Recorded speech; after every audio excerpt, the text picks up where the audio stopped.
You and all of us in this room really belong to the most vilified segments in American society right now. Think about it. Hollywood, foreigners, and the press. Who are we? And you know, what is Hollywood anyway? It's just a bunch of people from other places. I was born and raised and educated in the public schools of New Jersey. Viola was born in a sharecropper's cabin in South Carolina, came up in Central Falls, Rhode Island. Sarah Paulson was born in Florida, raised by a single mom in Brooklyn. Sarah Jessica Parker was one of 7 or 8 kids from Ohio. Amy Adams was born in Vicenza, Veneto, Italy. And Natalie Portman was born in Jerusalem. Where are their birth certificates?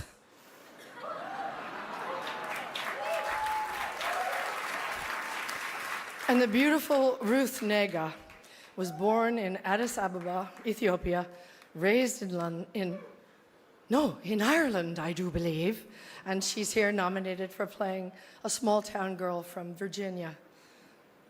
Ryan Gosling, like all the nicest people, is Canadian.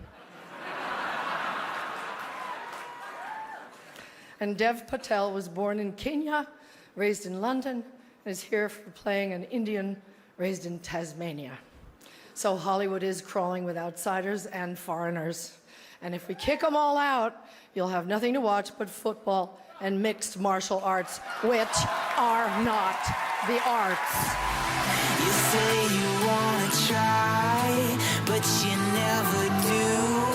Sugar, there's a reason why we lose. You say you wanna cry, but you never do.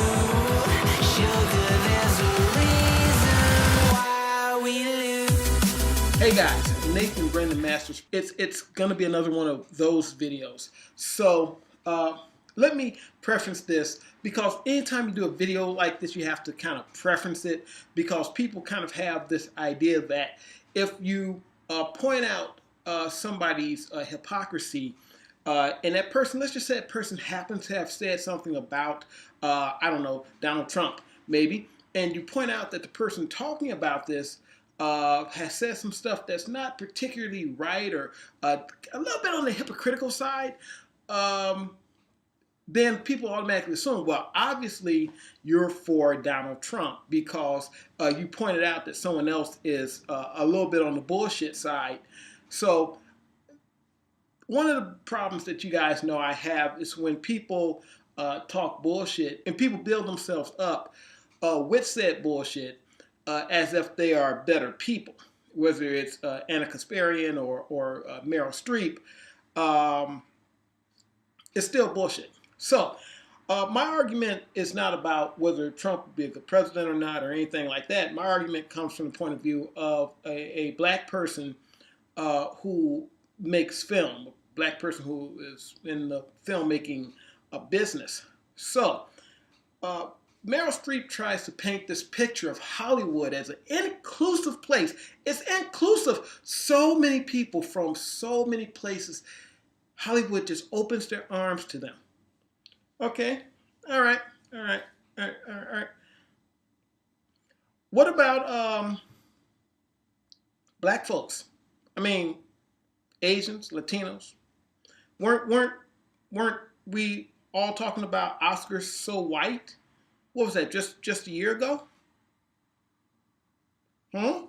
Did that somehow not happen? But it's inclusive. It's an inclusive group, and if we throw out all the illegal immigrants, somehow we won't have art anymore. We'll just have MMA and sports and MMA, as if somehow people who watch sports and MMA, somehow they're not, because I watch some MMA and I'm a filmmaker and I've taken quite a few art classes as well. So if they took away all the illegal immigrants, I would still be here. A lot of other people who are artists and filmmakers would still be here. And this idea that they are so open to people of color and immigrants, and let me tell you some stories. Tell you some stories. Hollywood is open to immigrants if they look like average white people. That's the back in the day, and I don't know if they still do this now, but I know I'm gonna say early 2000s, right? Let's give them some leeway, give them a little leg room. Back in the early 2000s, there are several people who I've heard say, "Hey, this production company asked for black actresses, and the agency sent them a book full of white women, said pick." Because the agency basically wasn't too keen on black women getting certain roles. Now, me being me, I said, oh, okay, well, maybe that obviously couldn't be something that happens a lot, right? I mean, surely Hollywood wouldn't be racist, right? Nah, they wouldn't do stuff like that.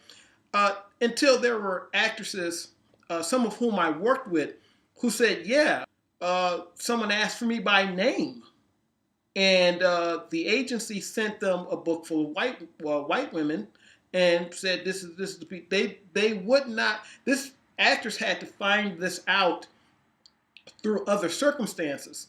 And eventually it was, the reason she left her agency was because even when asked for by name, the agency was like, no, we got these white chicks. We want you to, we want you to hook up with the role.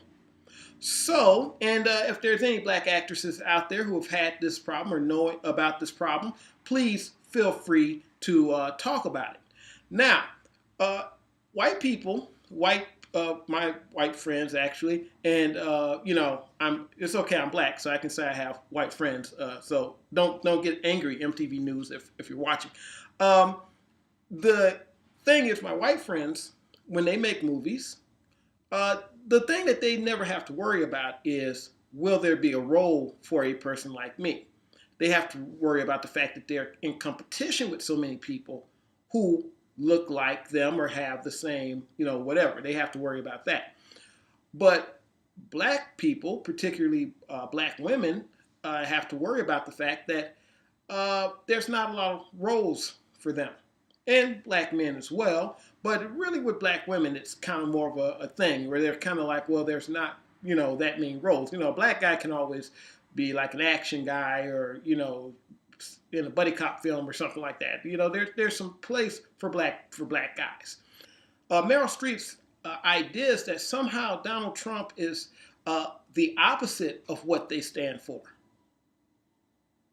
Well, what was it that you think Donald Trump stands for? Because if you think Donald Trump stands for racism, and somehow Hollywood's the opposite of racism, again, let me take you back to the Sony hack. I think we talked about that last week, right? Let me take you back to Oscars So White. Just this year, when you have a white woman in Doctor Strange playing an Asian. So, inclusive much? I don't think so. Racist much? I'm just saying. See, this is my issue. If you're going to stand up against Donald Trump and say Donald Trump is racist, you may want to kind of not be racist. I might be crazy, what can I say? This is the second time we've seen this, right? First it was MTV News, saying, hey, don't be racist. I said, MTV, we don't do the racism thing. Never would we be racist. And of course, we know how that went. And now we have Meryl Streep pretending like Hollywood is the also inclusive place where everybody can come. Everybody can come to Hollywood and be in these movies.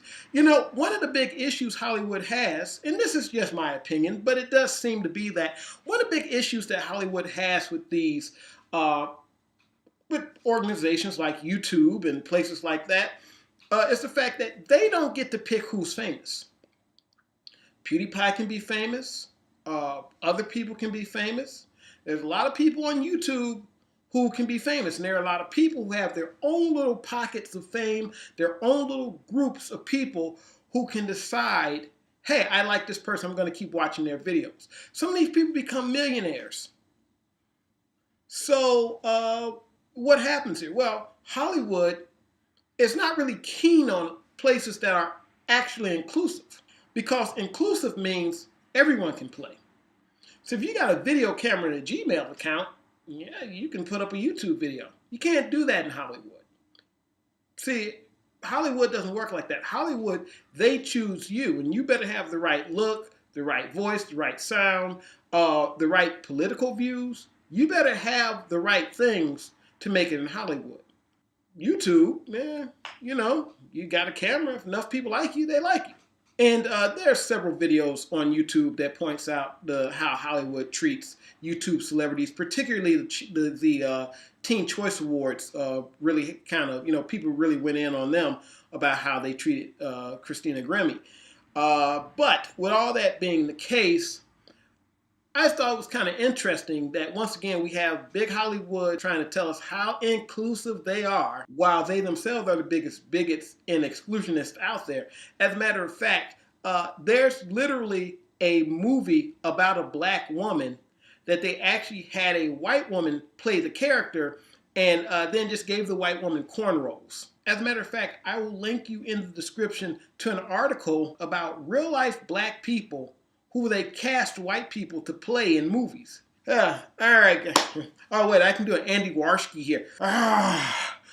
If Andy Warski's watching this, you know. All right, guys, you take it easy. Nathyn Brennan Masters. Tomorrow it is Bionic Dance and Asta. I don't know what you want. Let's have a bit of fun till I downfall. My love, if you feel like I do right now, don't say you're on the run to the other side.